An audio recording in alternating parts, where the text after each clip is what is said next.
하나님 말씀 보겠습니다. 하나님 말씀은 다니엘 3장 13절에서 18절입니다. 다니엘 3장 13절에서 18절입니다. 자, 찾으셨으면 한 목소리로 봉독합니다. 시작. 느부갓네살 왕이 노하고 분하여 사드락과 메삭과 아벳느고를 끌어오라 말하매 드디어 그 사람들을 왕의 앞으로 끌어온지라 느부갓네살이 물어 이르되 사드락과 메삭과 아벳느고야 너희가 내 신을 섬기지 아니하며 내가 세운 금신상에게 절하지 아니한다 하니 사실이냐. 이제라도 너희에게 준비하였다가 나팔과 피리와 수금과 심연궁과 양궁과 생황과 및 모든 악기 소리를 들을 때 내가 만든 신상 앞에 엎드려 절하면 좋거니와 너희가 만일 절하지 아니하면 즉시 너희를 맹렬히 타는 풀무불 가운데 던져 넣을 것이니 능히 너희를 내 손에서 건져낼 신이 누구겠느냐 하니 사드락과 메삭과 아벳느고가 왕에게 대답하이르되 느부갓네살이여 우리가 이에 대하여 왕에게 대답할 필요가 없나이다. 왕이여 우리가 섬기는 하나님이 계시다면 우리를 맹렬히 타는 풀무불 가운데서 능히 건져내시겠고 왕의 손에서도 건져내시리라. 그렇게 하지 아니하실지라도 왕이여 우리가 왕의 신들을 섬기지도 아니하고 왕이 세우신 금신상에게 절하지도 아니할 줄을 아옵소서. 아멘. 자, 오늘의 말씀은 그리 아니하실지라도의 믿음, 그리 아니하실지라도의 믿음을 가지고 우리가 말씀을 나누려고 합니다. 예를 들면 이런 거죠. 자식이 부모에게, 부모가 자식에게 희망을 줍니다. 어떻게? 네가 수능에서 합격해서 수능을 잘 보고 서울대학교를 가면 내가 너 해달라는 거 다 해줄게 이러죠. 그래서 정말 열심히 했죠. 왜요? 이 학생은 뭐 꿈을 가지고 있을까요? 그래, 해달라는 거 다 해준다는데 나는 기왕이면 멋진 스포츠카를 갖고 싶다. 꿈을 갖고 희망을 갖고 열심히 공부해서 정말 좋은 성적 거둬 서울대학교 들어갔다고 생각하십시오. 그리고 나서 이제 부모님한테 아버지한테 얘기하는 거죠. 아버지, 약속 지키셔야죠. 그때 아버지가 하는 말씀이 이놈아 지금 내 사업이 지금 어려운데 지금 무슨 뭔 소리 하는 거야? 이렇게 얘기하셨죠. 아버지 약속 지키셔야죠. 저 스포츠카 갖고 싶어요. 그럴 때 빈참만 듣는 거예요. 그러니까 자녀는 어떤 생각할까요? 너무도 실망하고 배신감 느끼죠. 그럼에도 불구하고 어떻게 해요? 아버지잖아요. 그럼에도 불구하고 그 아버지를 생각해야 되는 거죠. 부모의 마음도 똑같이. 우리가 어떻게 보면 정말 우리가 의지하고 기대하고 확신하는 그런 사람이 내가 원하는 대로 되어지지 않을 때, 내가 뜻하는 대로 되어지지 않을 때 실망할 수도 있습니다. 그러나 그 실망이 그분을 더 믿고 나아가는 모습이면 어떨까요? 오늘 우리는 다니엘을 보면서 어떤 모습입니까? 지금 다니엘이 쓰여진 것은 여호와김 시대입니다. 오늘 말씀이 여호와김 시대입니다. 여호와김은 11년 동안 이스라엘을 통치하게 됩니다. 그런데 이스라엘 여호와김이 왕이 되고 2년이 지난 후에 지금 이야기하죠. 여호와김 시대의 바벨론은 이스라엘을 포로로 삼았죠. 그리고 포로들을 정말 똑똑한 사람들, 지금 앞에서 뭐라고 얘기하냐면 왕족들, 지혜자들, 명문 가문들, 이 사람들을 데려다가 교육을 시켜서 이제 바벨론의 일꾼으로 삼습니다. 그 일꾼이 누구냐? 그 데려간 사람이 누구냐 하면 다니엘과 다니엘의 세 친구입니다. 참으로 우리가 너무 잘 알잖아요. 이 세 친구는 믿음이 신실했습니다. 그래서 고기를 안 먹고 풀만 먹겠다고 얘기했죠. 그런 와중에 이제 느부갓네살 왕이 꿈을 꾸게 되죠. 꿈을 꾸는데 꿈을 도저히 해석할 사람이 없어요. 그것을 누가 해석하냐면 다니엘이 해석을 합니다. 그 다니엘의 해석에 놀란 느부갓네살 왕은 다니엘을 자기 옆에 둡니다. 그리고 다니엘의 세 친구를 어떻게 해요? 지방의 정말 관리들로 삼지요. 그런데 이 상황은 어떤 상황이냐면 지금 느부갓네살 왕이 자기 형상 닮은 금신상을 만들어서 어쩌면 자기 모습의 그 금신상을 만들어서 그곳에 절하라는 겁니다. 다른 신들한테 절하지 말고 그곳에 절하라는 거예요. 그런데 지금 다니엘의 세 친구 사드락과 메삭과 아벳느고는 그곳에 절 안 하지. 그러니까 지방의 관리들이 그 모습을 보고 질투심을 느낀 거예요. 바벨론의 족속도 아닌데 유다 족속들이 지방의 최고 통치자가 됐고 그럼에도 불구하고 시기하고 있는데 왕의 명령 앞에 순종하지 않고 있으니까 왕한테 갔다가 고발을 하게 되죠. 왕이 이미 선포를 했죠. 다른 신 앞에 왕 금신상 앞에 절하지 않으면 어떻게 한다고요? 풀무불 가운데 던져 넣겠다고 약속을 했어요. 그런데 이 세 친구는 말을 듣지 않는 거예요. 그리고 왕이 생각해 보니까 약속은 했고 그들을 잡아 올렸죠. 붙들어 올렸습니다. 그리고 한번 이야기를 하죠. 뭐라고 얘기합니까? 한 번 더 생각해봐. 지금이라도 금신상 앞에 절하면 내가 너를 풀어줄 거야 라고 얘기를 하는데 절대 나는 금신상 앞에 우리는 절하지 않겠다. 하나님이 우리를 보살펴 줄 거고 건져 주실 것이기 때문에. 그렇지만 하나님이 그 풀무불 가운데서 건져 주시지 아니할지라도 나는 절대로 금신상 앞에 절하지 않겠다. 이것이 사드락과 메삭과 아벳느고의 믿음입니다. 여기 지금 사드락과 메삭과 아벳느고의 그 모습을 보면서 우리의 삶은 어떤가 한번 이 시간 생각해보고 나눠보려고 합니다. 정말 우리는 남편을 사랑한다고 하죠. 아내를 사랑한다고 하죠. 또 자녀를 사랑한다고 하죠. 그런데 아내가 자녀들이 정말 싫다고 하는 것을 강요하지는 않나요? 그렇다면 그것은 참된 사랑이 아니에요. 사랑한다면 사랑하는 사람이 싫다고 하는 것을 강요하면 안 되죠. 사랑한다면 사랑하는 사람이 원하는 것을 실천하고 목숨도 걸 수 있어요. 오늘 다니엘의 세 친구 사드락과 메삭과 아벳느고는 하나님을 사랑했기 때문에 하나님을 위하여 목숨을 내놓고 나아가는 것입니다. 내가 풀무불 가운데 던져질지라도 내가 죽을지라도 절대로 하나님의 사랑을 배신하지 않겠습니다 라고 이야기를 하죠. 우리가 너무 잘 알죠. 예수님이 부활하시고 나서 베드로에게 묻죠. 내가 나를 정말 사랑하느냐? 한 번을 묻는 게 아니고 세 번을 물어요. 왜 이렇게 세 번을 물을까요? 저는 한번 생각해 봤어요. 인간이라는 게 참 간사하거든요. 그래서 뭐라고 얘기하냐면 갈대 같다라고 얘기하죠. 상황과 환경과 그 어떤 여건 속에서 사람의 마음은 수시로 바뀝니다. 내가 오늘 이렇게 하겠다고 마음 먹다가도 환경과 여건이 바뀌면 아니야 나 그렇게 안 할 거야 라고 하죠. 예수님이 베드로에게 내가 나를 정말 사랑하느냐 묻는 것도 그와 같은 모습에서 세 번씩이나 확인했지 않겠나 라는 생각을 해보게 됩니다.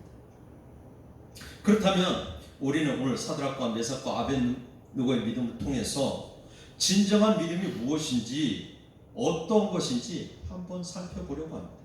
첫째는요, 믿음은 타협이나 협상의 대상이 아닙니다. 믿음은요, 타협이나 협상의 대상이 아닙니다. 15절 보니까 지금 뭐라고 합니까? 15절 같이 읽습니다. 이제라도 너희가 준비하였다가 나팔과 피리와 수금과 사면공과 양금과 생황과 및 모든 악기 소리를 들을 때에 내가 만든 신상 앞에 엎드려 절하면 좋거니와 너희가 만일 절하지 아니하면 즉시 너희를 맹렬히 타는 풀무불 가운데 던져 넣을 것이니 능히 너희를 내 손에서 건져낼 신이 누구겠냐. 이렇게 지금 뭐라고 얘기하냐면 지금이라도 나팔 소리가 들을 때 피리와 수금 소리가 들릴 때 신상 앞에 엎드려 절하면 내가 너희를 풀무불 가운데 던지지 않겠다 얘기하죠. 그러니까 16절에 뭐라고 얘기합니까? 사드락과 메삭과 아벳느고가 왕에게 대답하여 이르되 느부갓네살이여 우리가 일에 대하여 왕에게 대답할 필요가 없나이다. 왕에게 대답할 필요가 없어요. 우리는 풀물부 가운데 던집시오. 왕이여 우리가 섬기는 하나님이 계신다면 우리를 맹렬히 타는 풀물 가운데서 능히 건져내시겠고 왕의 손에서도 건져내시리라라고 얘기해요. 정말 목숨 걸고 하나님을 믿고 나가는 거죠. 사드락과 메삭과 아벤느고는 왜 이렇게 느부갓네살 왕이 이야기하는 그 유혹에 넘어가지 않고 하나님만 바라봤어요. 하나님이 10계명을 주셨죠. 첫 번째 계명과 두 번째 계명이 뭐예요? 너는 나 외에 다른 신을 내게 두지 말라. 너를 위하여 새긴 우상을 만들지 말고 또 위로 하늘에 있는 것이나 아래 땅에 있는 것이나 땅 아래 물속에 있는 것에 어떤 형상도 만들지 말며 그것들에게 절하지 말며 그것들을 섬기지 말라라고 출애굽기 20장 3절에서 5절에서 3절과 5절에서 이렇게 이야기를 하고 있는 거예요. 그러니까 지금 사드락과 메삭과 아벤느고는 철저하게 하나님의 말씀 앞에 순종하는 삶을 우리는 볼 수 있죠. 절대 어떤 유혹이 있어도 어떤 핍박이 있어도 나는 절대로 흔들리지 않겠다. 전능하신 여호와 하나님만 바라보겠다 라고 다짐하고 나는 것이 사드락과 메삭과 아벤느고예요. 우리의 모습은 어떤가? 우리의 모습은 환경과 여건에 따라서 예배드리기 싫어. 성경책 읽기 싫어 라는 모습이 들지 않나요? 그렇다면 나의 믿음을 다시 한번 확인해 봐야 됩니다. 내가 지금 원수 마귀와 타협하고 있지 않는지 다시 한번 돌아봐야 됩니다. 지금 느부갓네살 왕은 세상 사람입니다. 더 깊이 얘기하면 원수 마귀의 종로를 타는 사람입니다. 그런데 유혹하지요. 예수님을 유혹했듯이 유혹하지요. 지금이라도 엎드려서 절하면 저 풀물부 가운데 넣지 않을 거야. 용광로 보셨죠? 용광로 불이 철철철 쇳물이 끓는 그 속에 들어간다고 생각을 해보십시오. 지금 우리는 성경책을 읽으니까 몸에 와 안 닿을 수도 있습니다. 그러나 그 용광로를 보면 정말 어마어마하죠. 제가 회사 다닐 때 용광로를 많이 봤잖아요. 철광 회사를 다녀서. 그죠? 그 안에 말을 하다가 침이 탁 튀었습니다. 용광로. 그게 확 올라오면서 얼굴을 그냥 디게 만들어요. 그렇게 무서워. 그런데 지금 거기 던지겠다고 해도 절대 타협하지 않죠. 둘째는요, 믿음은 확신하는 것이고 증거하고 자랑하는 것이에요.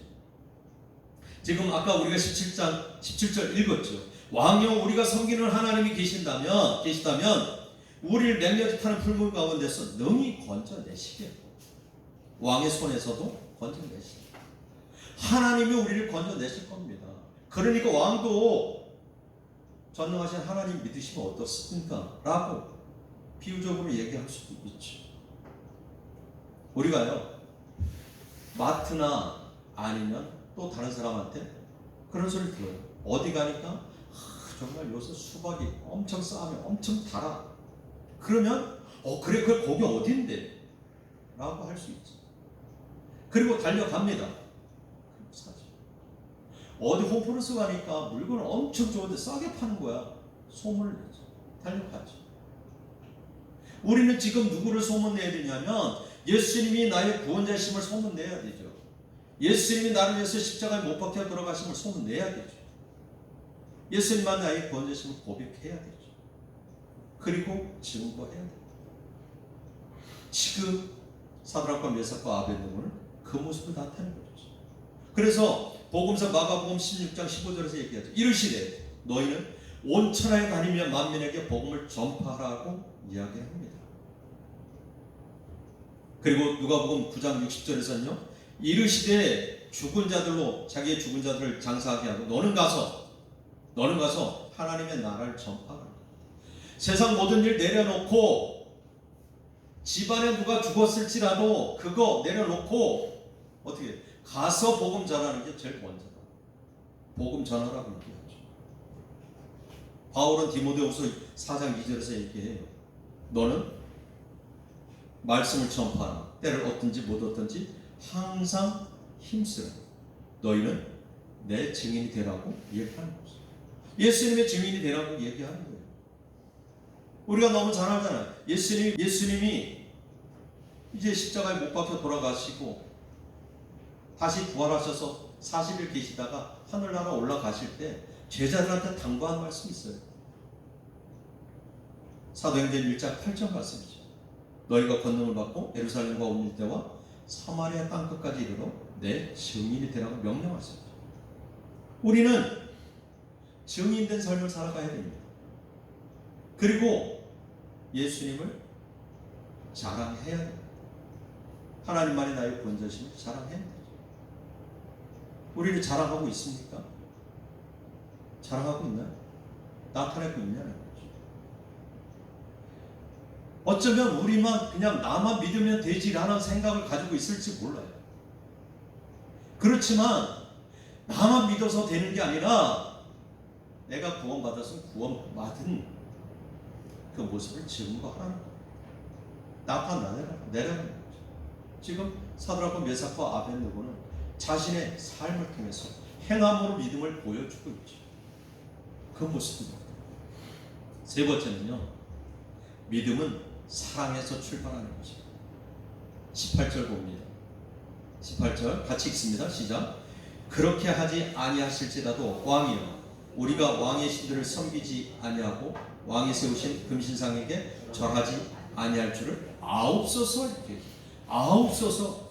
뭐라고 했냐면 그렇게 하지 아니하실지라도, 하나님이 우리를 구원해 주지 아니하실지라도 왕이여, 우리가 왕의 신들을 섬기지 아니하게, 왕의 신들을 섬기지 않겠다고 그러죠. 왕이 세우신 금신상에게 절하지도 아니할 줄을 아옵소서 라고 이야기를 합니다. 왜 이런 믿음이 생겼을까요? 어쩜 이렇게 철저한 믿음이 생겼을까요? 그것은 사랑 때문이었습니다. 하나님의 사랑이 내 안에 느껴지기 때문에 목숨을 거는 거죠. 이게 사랑이에요. 부모의 사랑이 어떤 건가요? 자식을 위해서 목숨을 내놓을 수 있는 게 부모의 사랑이죠. 하나님의 사랑도 똑같습니다. 자녀를 위해서 목숨을 내어놓았습니다. 그래서 하나님의 아들 예수님을 이 땅에 보내주셨죠. 그리고 십자가에 못 박혀 돌아가게 하신 거예요. 그게 하나님의 사랑이에요. 사랑은요, 무엇을 바라거나 대가를 원하지 않아요. 그렇다면 믿음도 무엇을 바라거나 대가를 원하지 말아야 되겠죠. 우리는 그저 사랑해야 돼요. 믿지 않는 사람도 예수를 믿는 사람도 다 사랑해야 돼요. 왜? 하나님의 형상이에요. 어떤 때 그런 경우 있잖아요. 정말 내 마음에 안 들어요. 내 생각대로 안 따라와요. 그래도 사랑하십시오. 하나님이 우리를 사랑하신 것 같이 우리도 서로 사랑하라고 주님은 분명하게 명령하셨어요. 그렇다면 우리는 사랑해야 돼요. 사랑하면 복음을 전하게 돼 있습니다. 왜요? 사랑하는데 어떻게 그 사람이 지옥 가는 걸 볼 수 있겠어요? 우리는 말로만 지옥 간다고 생각하니까, 보여지지 않으니까, 느껴지지 않으니까 애절함이 없고 간절함이 없죠. 그런데 상상을 한번 해보십시오. 제가 먼저 지옥에 대한 영상을 한번 보여드렸잖아요. 우리가 손가락 조금만 쥐어도 아프다고 해요. 그런데 타지도 않고 없어지지도 않는 그 불 가운데서 죽지도 않고 계속 고통 가운데 있는다고 생각하면, 내 아들이 그 고통 가운데 있는다고 생각하면, 내 딸이 그 고통 가운데 있는다고 생각하면 얼마나 마음이 찢어지겠어요. 어떤 생각 드나요? 우리 자녀들이 나가서 누구한테 조금 맞고 와도 어때요? 속상하지요? 마음 아프죠? 그런데 그 자녀들이 고통 가운데서 죽지도 않고 살아야 된다고 생각하면 얼마나 마음이 아프게요. 그러니까 복음을 증거해야 되죠.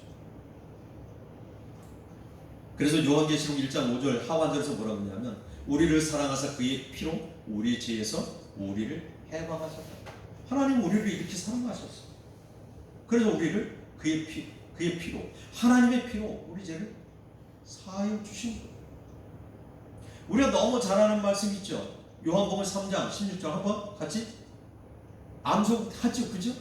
하나님이 세상을 이처럼 사랑하사 뭐예요? 독생자를 주셨으니 이는 그를 믿는 자마다 멸망치 않고 영생을 얻게 하려 하십니다. 요한복음 3장에 딱 이야기를 해요. 하나님이요, 하나님 우리를 정말 사랑하셨어요. 우리는 그 사랑을 혼자 받고만 있는 게 아니라 이제 사랑을 나타내고 증거해야 되죠. 그래서 우리가 좋은 거 가지고 있으면, 좋은 거 있으면 자랑하고 싶잖아요. 그죠? 핸드폰 좋은 거 가지고 있으면 친구들한테 자랑하고 싶고, 좋은 옷 입었으면 자랑하고 싶고, 좋은 차 타면 자랑하고 싶잖아요. 우리는 하나님의 사랑을 통해서 구원받았으니 자랑해야죠. 마음껏 자랑하면서 하나님을 나타내고 증거하는 삶이 하나님의 참된 자녀된 삶입니다. 우리의 삶이 날마다 그런 삶이길 원합니다. 우리는 하나님의 자녀라고 합니다. 그리고 구원받은 백성이라고 하죠. 그런데 우리의 믿음은 어떤가요? 지금 이 사드락과 메삭과 아벤느고와 같은, 다니엘과 같은 믿음을 소유하고 있나요? 아니면 예수님을 3년 동안 쫓아다녔던 가룟유다 같은 믿음을 가지고, 예수님의 믿음을 확인하고자, 살아계신 부활하심을 확인하고자 했던 도마와 같은 믿음을 가지고 있는, 우리는 오늘 어려운 발걸음 주님의 몸전전에 옮겨서 예배드리는 그 마음속에 우리의 믿음을 다시 한번 확인하고 점검하는 시간이 됐으면 좋겠습니다. 그래서 하나님께서, 내가 정말 하나님 앞에 간절하게 기도하는데 하나님께서 내 기도를 들어주시지 않아요. 하나님 언제까지? 원망하지 마시고, 언젠가는 하나님께서 그것을 들어주실 거라고 믿고 하나님 앞에 신실함으로 나아갔으면 좋겠습니다. 그래서 우리 안에 사드락과 메삭과 아벤느고와 같이 그리 아니하실지라도 믿음이 굳건하게 자리 잡았으면 좋겠습니다. 그리 아니하실지라도의 믿음은 기도와 말씀과 예배가 바탕이 돼야 그것이 생겨납니다. 우리가 기도하지 아니하고 말씀 안에 거하지 아니하고 예배 드리지 아니하고는 바람만 불어도 흔들려 나부끼는 겨와 같아요. 그렇기 때문에 우리가 기도해야 되고 예배 드려야 되고 말씀 가운데 있어요.